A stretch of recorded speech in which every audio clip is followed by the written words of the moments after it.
tindakan kekerasan, ada pemukulan apapun penyebabnya, tidak bisa restoratif justice. Ada trauma psikologis yang dialami oleh Mbak Hera maupun Bu Nia karena tadi dimaki-maki ya. Dan saya akan melaporkan balik.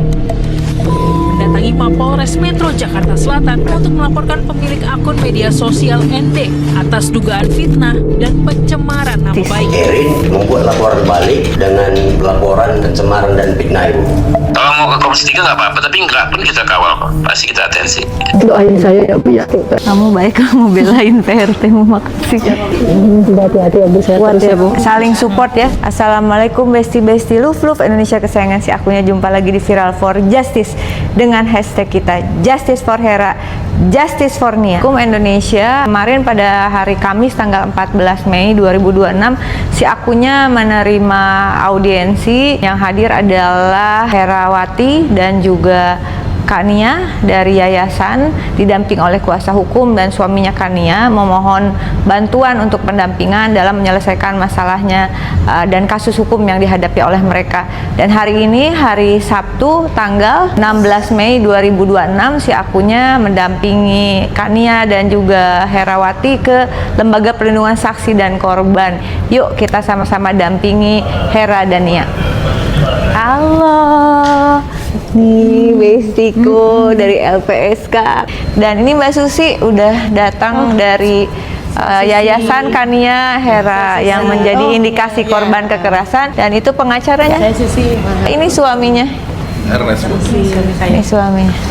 Kami bersiap untuk mendengarkan Bapak Ibu bercerita dan mengajukan permohonan. Ibu Wakil Ketua LPSK, saat ini saya mendampingi indikasi korban kekerasan dengan status pekerja rumah tangga dan juga yayasan penyalur pekerja rumah tangga beserta kuasa hukumnya hadir di sini, dan kami memohon secara resmi pendampingan kasus ini. Dan karena saya melihat ini sesuatu yang cukup penting begitu, juga sebagai bukti bahwa pengesahan Undang-Undang Perlindungan Saksi dan Korban yang baru, yang kemudian juga ada pengesahan Undang-Undang Perlindungan Pekerja Rumah Tangga, kiranya bisa segera kita kawal implementasinya, dan ini menjadi salah satu kasus jurisprudensi terhadap kedua undang-undang tersebut bisa dijalankan dengan baik. Izin mungkin dari pihak kuasa hukum untuk menyampaikan terlebih dahulu. Aku kuasa hukum dari klien kami Hera selaku PRT dan Ratna Dewi Damanik selaku penyalur. Kuasa hukumnya ada berapa? Ada 3, dan di sebelah saya ada Ernest Sepri Nasibuan dan satu lagi ada lagi, Bu. Ya. Jadi karena melihat hal ini sebagaimana Ibu Rike telah terangkan bahwa ini adalah penting untuk dipastikan perlindungan terhadap klien kami, maka kami memohon bantuan kepada Ibu Rike, sehingga kemudian oleh bimbingan dan arahan beliau kami bersama-sama dengan beliau ke sini. Assalamualaikum warahmatullahi wabarakatuh. Perkenalkan, nama saya Nia Damanik atau Ratna Dewi Damanik lah, karena di akun itu Nia Damanik. Saya ke sini memang kemarin saya datang ke rumah Ibu Rike Diah Pitaloka. Saya memohon kepada beliau agar mendampingin saya datang ke sini untuk meminta perlindungan dan minta keadilan agar pekerja saya mendapat keadilan. Jadi saya datang ke sini ingin rasanya dibantu hukum yang untuk ditegakkan buat kami yang merasa kalau kami itu ingin mereka melakukan seperti membuat video dengan mengatakan bahwa yang kami lakukan itu kebohongan. Sedangkan itu nyata dan real, saya datang sendiri ke sana dan ada juga pihak kepolisian. Hanya itu yang bisa saya sampaikan. Mereka dua-duanya jadi terlapor oleh pihak majikan gitu. Jadi mungkin konstruksinya pengacara bisa dijelaskan. Konstruksi hukumnya sedikit saja, singkat supaya jelas. Tanggal berapa pertama kerja? Tanggal 30 Maret. Tahun ini ya? Iya, Bu. Dan kejadiannya adalah tanggal 28 April 2026. Jadi kejadiannya itu dilatar belakangi oleh bahwa menurut majikan klien kami ini bekerjanya tidak profesional, tidak becus, katakanlah seperti itu. Oleh karena itu terjadilah maki-makian dengan ucapan kasar, kemudian terjadi pemukulan dengan menggunakan gagang sapu, kemudian penendangan, dicakar lehernya. Pada tanggal 30 Maret saya mengirim Herawati ke rumah. Tanggal 30 itu setelah satu minggu kemudian dia komplain, dia meminta pengganti. Karena dengan katanya pekerjanya tidak benar, bodoh dan tolol, bego. Terus saya jawab, maaf Bu, si Heranya sudah nyaman katanya kerja di Ibu. Saya tidak mau karena dia bodoh dan tolol. Oh baik Bu, siapkan pengganti. Setelah 3 hari kemudian saya siapkan pengganti. Namun dia menolak karena bukan orang Jawa. 3 hari kemudian saya kirimkan lagi dengan dia meminta pengganti. Saya kirim lagi, tetap dia menolak karena bukan orang Jawa. Lalu saya seminggu kemudian lagi, saya kabarin lagi, Ibu ini sudah ada pengganti. Namun dia tetap menolak, dia kekeh tetap meminta orang Jawa. Terjadilah tanggal 28 April, tiba-tiba terjadilah pengaduan ke saya bahwa terjadi pemukulan dengan gagang sapu lidi. Yang lapornya Herawati, pekerja saya di sana. Lalu saya tanya, kenapa bisa dipukul? Katanya dipukul alasannya lupa menutup horden dan ada debu di tong sampah, lalu lupa menutup kamar mandi. Terus saya bilang, kenapa main tangan? Jangan main tangan Bu, jangan main tangan. Terus saya bilang gini, apa hak kamu memukul pekerja saya? Saya bilang begitu. Nah terus saya jawab, dia langsung di situ ngamuk-ngamuk marah-marah ke saya dengan mengatakan, teman saya pejabat, polisi. Pokoknya dia mengatakan hal yang memang kita itu orang susah lah. Jadi dia bilang, saya tidak peduli kamu siapa. Saya bilang, hak saya dong membela pekerja saya. Saya bilang begitu. Nah terus dia dimatikan, saya diblokir. Lalu saya kan udah nggak nelpon, ini udah tidak bisa karena sudah dimatikan HP-nya dan dibanting. Nah pada saat habis maghrib dia nelpon, minta dijemput, saya dijemput. Nah terus saya bilang, pakai handphone temennya. Ya namanya Nur. Terus saya bilang di situ, tolong kasih tahu sama Ibu Erin, saya mau jemput kamu. Nah iya katanya. Terus saya datanglah malam dengan niat baik dan tanpa siapapun, hanya bersama suami saya datang ke sana. Sesampainya di sana saya bertemu dengan security-nya bernama Harry. Saya bilang, Assalamualaikum Mas, maaf saya mau bertemu, saya mau jemput Hera, kita selesaikan secara baik-baik. Oh tidak bisa Bu, saya diusir. Lalu beberapa menit kemudian dia bilang, kok diusir? Saya bilang kayak gitu, Ibu kalau mau ketemu majikan harus lapor polisi dulu. Nah terus buktinya mana? Dilihatkanlah WA itu dari Ibu Erin. Saya disuruh suami saya screenshot dan kirim ke saya. Lalu saya bilang, baik, saya akan ke Kapolsek. Di mana di sini kantor polisi? Saya bilang, oh di Pesanggerahan. Pergilah kami ke Polsek tersebut. Sesampainya di Polsek, dikasih tahu bahwa kita butuh pendampingan untuk ke rumah. Berangkatlah kami ke sana dengan 4 polisi. Lalu datang lagi satu lagi Babin Kantipnas. Sesampainya di sana tetap saja diusir. Saya bilang, panggillah dulu si Heranya. Saya bilang, Her, saya sudah dibawa. Datanglah ini si Heranya. Bilang ke ibu majikan kalau kita sudah di sini. Tidak berapa kemudian dia datang dan mengatakan untuk masuk ke dalam. Lalu dia melapor ke. Tidak berapa kemudian dia tolong, teriak-teriak tolong. Nah, kayak gitu. Ternyata terjadi pemukulan lagi, pencekikan dan pencakaran. Sampai dia dikejar keluar. Ibu masih ada di balkon. Jadi kalau dibilang dia tidak ada pada saat itu, dan dia bilang kita melihat sendiri dan Pak polisinya melihat. Dan saya bilang juga, Pak tolong Pak. Sampai saya bilang sama security-nya, buka pagar ini. Saya bilang buka. Saya mau menolong. Saya bilang kalau terjadi apa-apa bagaimana? Buka ini. Saya bilang begitu. Memang saya di situ saya berteriak karena tidak dibukain pintu. Lalu dibukalah segini, kan ada pintunya segini, dibukalah sedikit. Karena ada Pak polisi itu kan. Lalu saya bilang, Pak, bagaimana ini Pak? Saya bilang, kita ini kan saja, mungkin Bapak bisa menyelesaikan. Oh, tidak bisa Bu. Ibu bikin LP aja ke Polsek. Saya bilang, Pak, kita secara baik-baik aja. Karena kita masih di sini, mungkin Bapak bisalah, karena Bapak kan polisi bisa masuk ke dalam untuk kita selesaikan secara baik-baik. tidak bisa ibu, orangnya sombong, di atas langit masih ada langit. Itulah jawaban polisi. Lalu kita pergi ke kantor polisi, ke Kapolsek. Dari Kapolsek kita disuruh ke Polres. Dari Polres kita ke Polres itu didampingin oleh Polres Jakarta Selatan ibu. Polsek Pesanggerahan ibu. Setelahnya sampai di Polres, kita pun didampingi oleh Polsek untuk datang ke sana. Dari sana diperiksa, suruh ke visum. Sampai sekarang visum itu belum keluar. Tanggal berapa jam? Tanggal 29 di Rumah Sakit Pusat Pertamina. Jam 1.30 pagi. Hanya itu yang bisa saya sampaikan. Ya nggak main tangan, ya saya terima, saya bilang gitu kan. Nah pas itu tuh tanggal 28 April jam 3 sore saya lagi bersihin lantai atas. Di lantai 2 bersihin sofa. Naik ke atas, terus masuk ke kamarnya Mas Dio, anak yang pertamanya. Mas Dionya kan nggak ada lagi di London, jadi saya nggak terlalu fokus ke kamar itu, kamar Mas Kenji aja fokusnya kan. Nah habis itu dia masuk, lihat hordengnya itu nggak dibuka, sama pintu kamar mandinya Mas Dio nggak ditutup. Marah di situ, manggil saya, Hera sini katanya gitu kan. Iya bu, saya bilang gitu. Terus kenapa ini hordeng nggak dibuka katanya?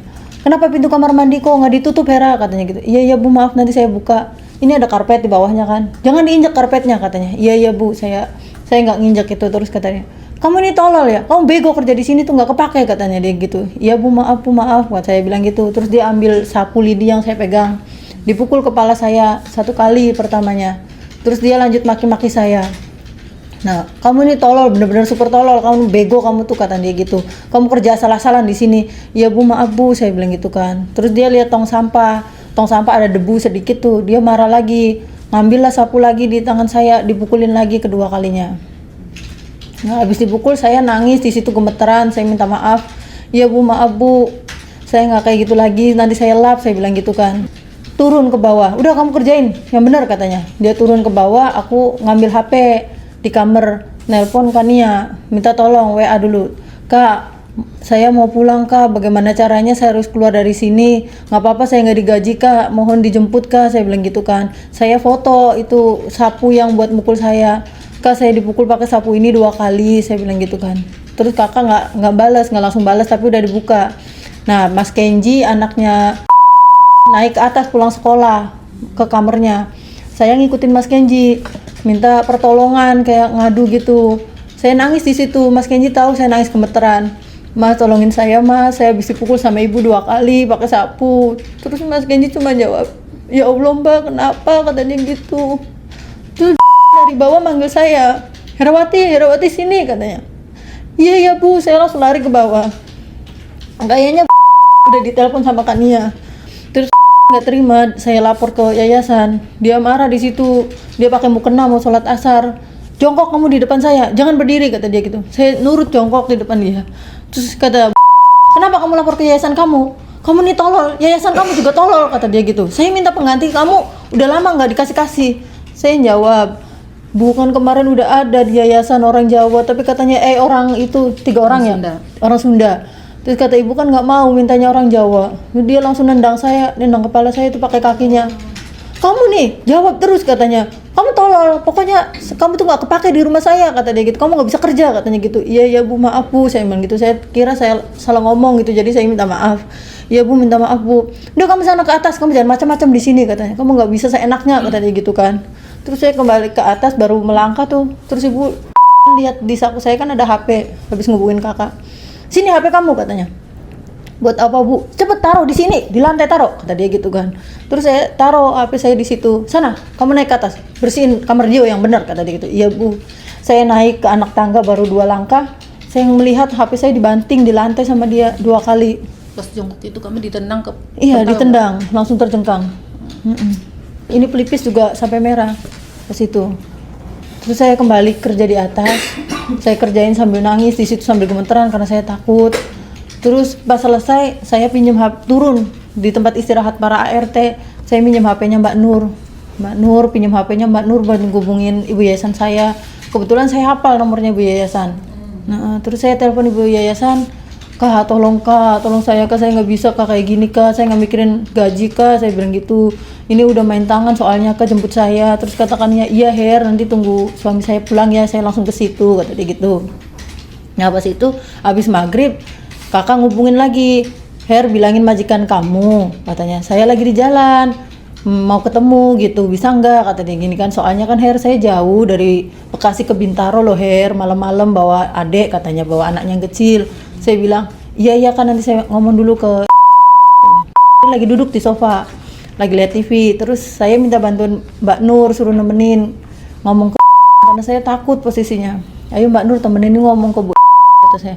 Iya, terus saya ngomong, maaf Bu, ibu yayasan saya lagi di jalan mau nyebut saya. Iya, suruh kesini, bila perlu temuin saya, tadi gitu. Terus saya bilang iya Bu. Terus saya ke belakang nungguin kakak. Agak lama, kakak datang jam berapa tuh, jam 8 ya? Jam tengah 9-an lah sampai. Setengah 9 malam kakak datang, nelpon lagi, Her sini ke depan, saya udah nyampe. Nah terus Her bilangin kami udah di sini nih, katanya kita secara baik-baik aja lah, secara keluargaan, katakan iya. Iya Bu, saya masuk ke lagi, Bu maaf Bu, penyalur saya udah di depan Bu, mohon Bu temuin dulu. Nggak mau, suruh pulang lagi, katanya gitu. Terus ini kataku, Kak nggak bisa Kak, nggak mau. Lah kamu gimana sih kok nggak mau? Emang kamu udah ngomong belum sebelumnya? Udah, dia mau tadinya. Nggak tahu tuh kenapa tiba-tiba nggak mau, saya bilang gitu. Terus baca WA dari Sapam, suruh bawa polisi, pendamping polisi gitu kan. Nah terus Kania pergi ke Polsek Pesanggerahan, bawa polisi pas datang. Nah pas datang itu kami pun ditelepon lagi sama Kania, suruh keluar, ini udah bawa polisi sesuai arahan majikan kamu Her, panggilin lagi, kata Kania. Nah terus pas aku manggilin tetap nggak mau. Terus habis itu sini Hera, katanya panggil si Nur sama Siti, panggil semua. Nah si Nur sama Siti ikut ke situ dipanggil. Langsung marah ke si Nur sama Siti karena dia ngasih HP, pinjam HP buat nelpon penyalur. Kenapa kalian berdua sekongkol sama Hera, katanya. Kalian nih saya laporin ke polisi ya, katanya.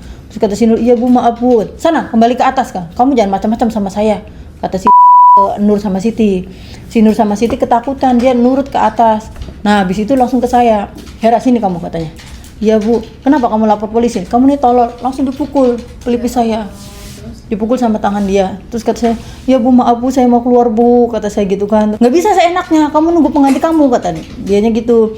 Iya Bu, iya maaf Bu, saya. Ayo naik ke atas kamu, katanya. Terus saya bilang, nggak mau Bu, saya mau keluar Bu, nggak apa-apa. Kamu nggak saya gaji ya, kata dia gitu. Iya nggak apa-apa Bu, nggak digaji, nggak apa-apa, saya mau keluar. Dan di situ kan terjadi percecokan. Dia narik baju saya sama leher saya dipegangin tangan satu. Saya megangin tangan dia, saya tarik ke depan. Saya mikirnya kan di depan ada polisi sama penyalur saya jangan takut, saya ini kayaknya saatnya lah saya keluar dari sini, saya bilang gitu kan. Nah pas itu saya minta tolong, terus dia makin kenceng narik saya. Kamu jangan teriak, kamu ini bodoh, jangan teriak kamu, katanya gitu. Terus saya tetap otot-ototan tarik-tarikan ke depan sampai narik ke balkon. Pas di balkon dia lepas saya lepas tangannya dia, terus saya lari ke polisi, nangis di situ. Saya minta tolong Pak, temenin saya ambil baju aja Pak, saya bilang gitu kan. Terus kata Pak polisinya, nggak bisa, kami nggak dibolehin masuk, kata dia gitu. Terus pas sapamnya, ya udah Her, saya aja yang ngambilin. Pas balik lagi ke situ udah masuk, dikunciin pintunya, jadi nggak bisa. Jadi satpamnya di dalam nggak keluar? Enggak, belum masuk. Jadi tuh mau ngambil tuh, mau masuk udah ditutup, udah dikunci, jadi nggak bisa masuk. Itu yang bisa saya sampaikan. Terima kasih. Nah, kalau pelaporan di sana atas nama Herawati yang melaporkan, dan saya sampai sekarang belum ada melaporkan beliau gitu. Saya kebetulan sudah cek ke Pertamina, hasil visumnya itu tanggal 14 sudah keluar sebetulnya, tapi saya belum ngecek apakah sudah diambil atau belum oleh Polres begitu. Kita kan tidak memiliki kewenangan untuk meminta hasil visum, dan visum itu yang bayar adalah pihak yayasan, 600.000 dia bayar sendiri. Nah jadi saya juga berharap ini ada komunikasi dari LPSK terhadap pihak Polres dan juga ke rumah sakit Pertamina agar tidak ada yang main-main untuk mengubah isi visum. Sejauh ini pihak kepolisiannya cukup membantu sih ya dengan segala keterbatasan mereka, tapi dari awal diminta dampingin, yang Petamburan dampingin, visum juga pihak kepolisian ikut dampingi ke rumah sakit. Assalamualaikum Bang Habib.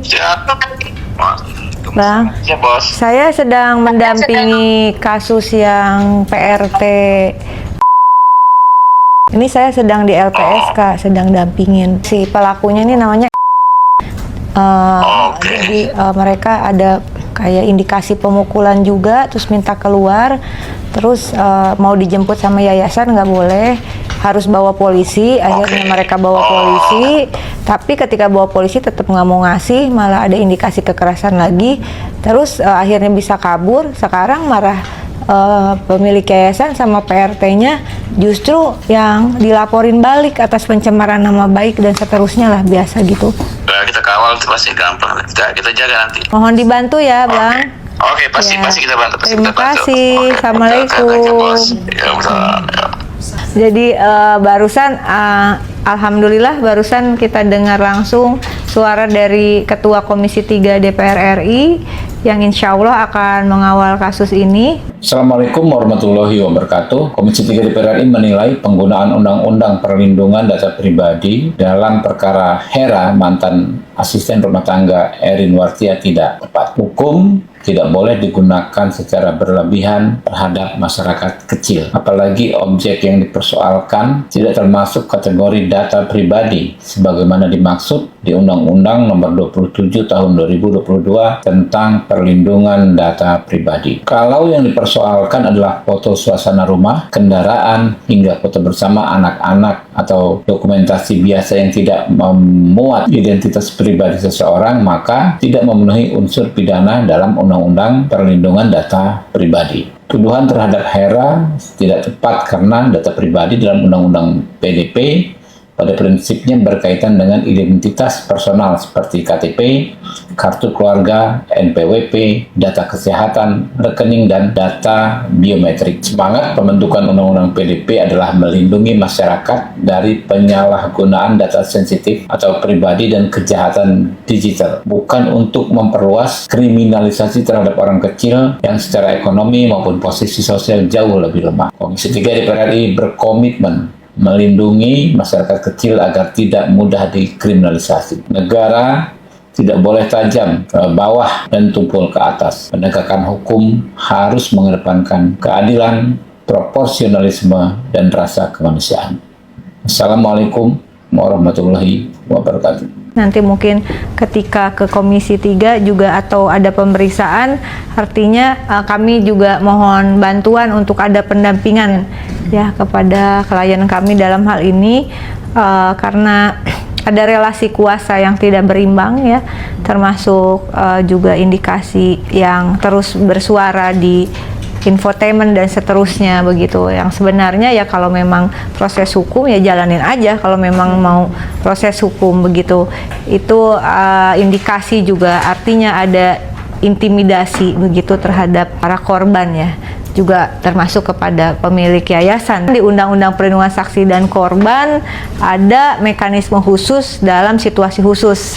Artinya kekerasan, indikasi kekerasan terhadap pekerja rumah tangga menurut saya masuk juga dalam situasi khusus ya, karena penanganannya juga berbeda dengan pidana umum lainnya. Ada semacam persoalan terkait bukan hanya pidana tapi ada KDRT di situ, dan ada masalah pelanggaran terhadap Undang-Undang Ketenagakerjaan, dan dukungan juga penting bagi pihak kepolisian. Makanya nanti mungkin bisa sama-sama ke Komisi 3 khususnya Direktorat Perlindungan Perempuan Anak dan TPPO.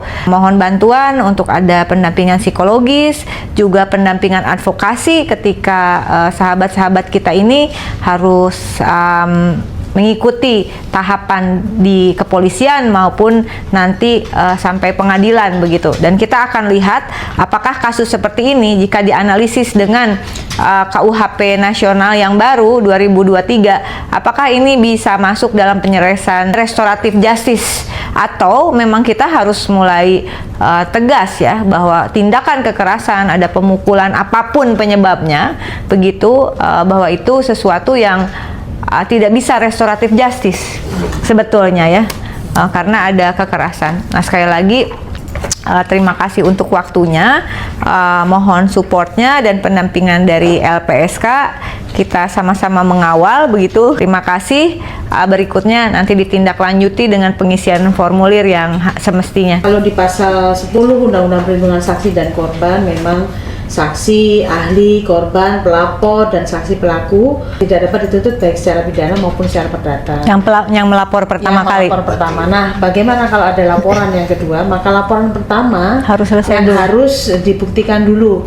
Nah, ini secara kalau di konteks pasal 10 insya Allah kuat ya. Jadi ini yang jadi Bapak Ibu utamanya Mbak Hera sama Bu Nia jangan takut karena memang sudah ada pelaporan di awal ya. Jadi alhamdulillahnya ya polisinya mengarahkan dengan Baik, benar ya? gitu ya, dengan baik gitu ya. Jadi sudah dapat kunci di pasal 10 Undang-Undang Perlindungan Saksi dan Korban.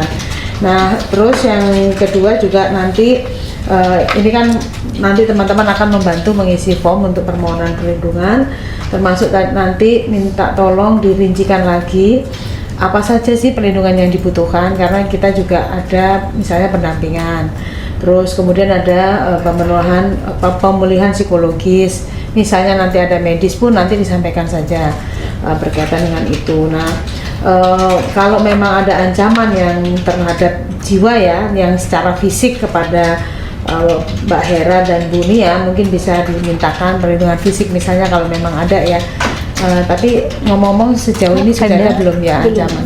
Belum ya, alhamdulillah semoga tidak ada ancaman ya. Tapi kalau pendampingan hukum mungkin bisa dimintakan saja kepada LPSK. Nah, jadi nanti kita bekerja bersama dengan kuasa hukum. Jadi bareng-bareng sama pemulihan ya, itu yang utamanya psikologis ya, karena tadi kan banyak sudah dianiaya terus dikata-katain, itu kan bukan hal yang mudah untuk menghadapi, dan mungkin bisa jadi ada trauma psikologis yang dialami oleh Mbak Hera maupun Bu Nia karena tadi dimaki-maki ya setelah waktu menjemput Mbak Hera. Yang berikutnya nanti kalau ada psikologis memang kami akan membutuhkan waktu khusus untuk berkomunikasi, dan kemudian mungkin ada psikolog yang akan melakukan asesmen. Jadi nanti sebentar kita akan menuliskan permohonannya dengan mengisi form, terus nanti yang berikutnya dilanjutkan dengan asesmen psikologis. Nah, nanti waktunya kita atur saja. Untuk sementara seperti itu, nanti Mas Gali dan Mbak Iin yang akan mengatur lebih lanjut detailnya, dan kalau bisa ya Pak Natalis ya, nanti ada kontak person dari kuasa hukumnya sehingga kita bisa komunikasi lebih lanjut berkaitan dengan proses berikutnya. Doain saya ya Bu ya. Kamu baik, kamu belain PRT, makasih. Hati-hati ya Bu, saya Kuat terus ya Bu, saling support ya.